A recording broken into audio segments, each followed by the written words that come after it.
Hi everyone, and now I'd like to invite you into my workshop. I hope you'll find today's experiment interesting as well. In today's experiment, I'm going to use this as an electromagnetic detector. If the electromagnetic field around me is too strong, these large conductor wires will collect the energy and this lamp will light up.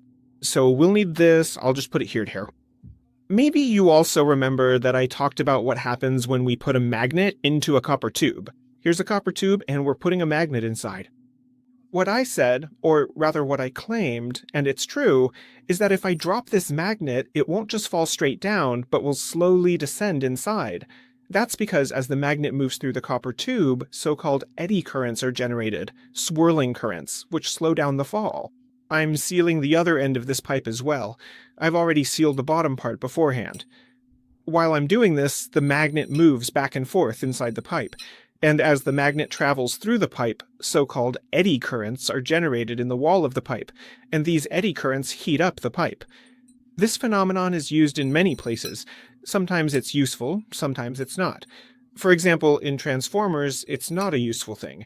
They try to avoid these eddy currents because otherwise the transformer would heat up a lot. However, there are everyday situations where these eddy currents are very useful. For example, that's how induction cooktops work.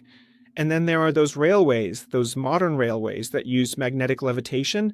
There aren't many of them in the world, but they also use these eddy currents to levitate the train cars. Even on buses, the so-called retarder brake is often an eddy current brake. Many lawnmowers, for example, have an eddy current brake, so that when you let go of the handle, the lawnmower blade stops as quickly as possible. There's usually an eddy current inside. But doctors also use eddy currents for healing, and they're also used to build metal detectors. Let me bring the camera a bit closer and show you what I've prepared here. This is the induction heater you see here.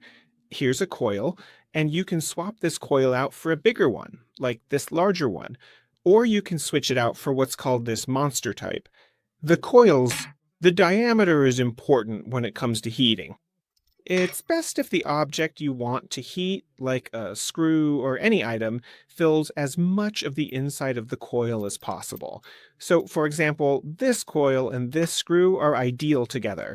But if I want to heat up something bigger, like this mass, then I would need a larger coil for that. So the whole thing works like this. I have a coil, and here I have a lot of capacitors. For example, these are 220 nanofarad capacitors. This is a resonance circuit. Specifically, here is the coil for it, here are the capacitors, and the energy flows like this, about 100,000 times per second. And here you can see a little power electronics module with a heatsink, and there are some extra capacitors on it, but that's not technically important right now. This whole power electronics module drives this resonance circuit, and as a result, materials placed inside the coil will heat up and glow. It can heat up and melt aluminum, copper, iron, basically any material. Its energy requirement right now is about 300 watts. And how is this energy generated? There is a small control circuit. The control circuit gets its supply voltage from here.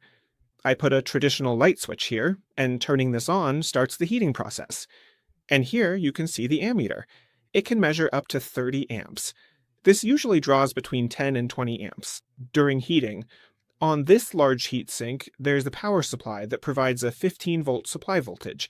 Actually, it was a big problem figuring out where to get a power supply that can deliver such a high current. For this, I use a power bank. This power bank you see here, let me open it up, contains 105 lithium-ion cells, the 18650 type, with a thick cable attached. It can actually deliver 80 amps, so it's capable of 2.5 kilowatts. But this cable is seriously undersized right now, though in our case, 20 amps will be roughly enough. So the voltage from this power bank will be limited by this power supply, which will output 15 volts, up to a maximum of 30 amps. And this energy goes into the power electronics, excites this resonance circuit, this coil in these capacitors here. And as a result, the material placed inside will heat up and start to glow. I put this lamp here, with this bundle of wires, which will indicate the magnetic energy, the electromagnetic energy. Everything is set up here. I'm going to heat up this screw. Here's the ammeter. It's worth keeping an eye on it. This whole setup usually draws about 5, 10, or 15 amps, and it operates at 15 volts. Now I'll turn it on. the power electronic startup, and as you can see, since there is no iron in there, so there's no iron here, the ammeter is just barely moved. But if I bring a piece of metal close to the coil, you can see that the ammeter jumps noticeably. Now I'll turn off the power electronics with a switch, and I'll carefully put this piece of metal, this metal screw, in here, like this. The power electronics start up again. You can see it's now drawing about 16 amps from 15 volts. Or actually, not even 15 volts. You can see on the instrument it's running at 14.3 volts from the power supply. And well, I don't know how well you can actually see it on the video, but the screw has definitely started to smoke. Let's wait for a bit longer and see what happens next. Meanwhile, the current has gone up just a little, and now we're running at around 18 amps. You can see here, I hope this lamp is lighting up properly, so there's an electromagnetic field present here. Now I'll turn off the power electronics, and let's see what happened as a result. This part that you see right here in front of you, it actually got extremely red hot earlier, but now, as you can observe, it's cooled down quite a bit. I went ahead and put some water in a glass jar right here, so let's take a closer look at it together. Judging by the sound it makes, I think it's definitely cooled off now. I also put the screw in place, and you can see it right here. Now I'm going to turn on the control electronics, and once I do that, the power can be switched on. It's currently drawing about 5 amps of current, and as you can see, it's working just as expected.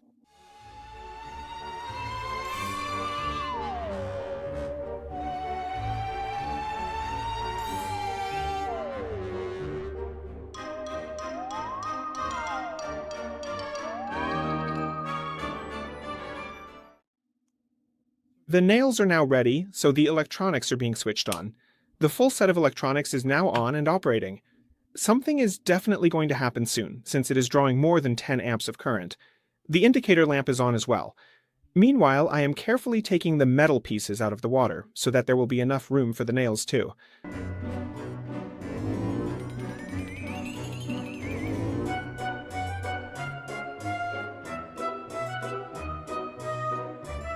Let's see what happens next. The nails are glowing a bright red color. I say let's put these nails in the water as well and observe. Let's see how they sizzle and react in the water.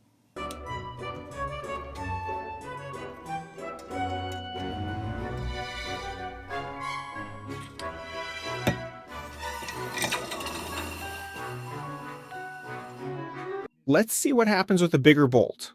Here too, it draws about 10 amps at 14.6 volts, so that's about 146 watts, or 145 watts. Essentially, that's what it's consuming right now.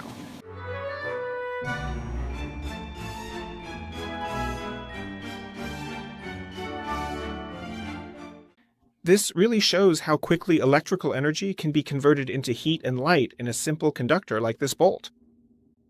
Just from these few experiments, the water in the glass has gotten really hot. You know, there are even restaurants where they cook soup like this. They heat up a stone, drop it into the soup water, and as a result, the meat, noodles, vegetables, and so on get cooked in the soup. I wanted to show you that with relatively low power, so this 150 watts, which is not really that much power at all, you can actually heat up pretty big things with relatively little energy input. For example, the bolt I put in this glass was a size 12 bolt, or perhaps a 10mm one, but honestly, it does not really matter in this case, because overall, the bolt got red hot, glowing very nicely and brightly. If it had been rested in place, it would have been quite easy to unscrew after heating. So as we come to the end of this video, I hope you found this demonstration interesting and informative. That's it. Thank you for watching. Come back next time. Bye.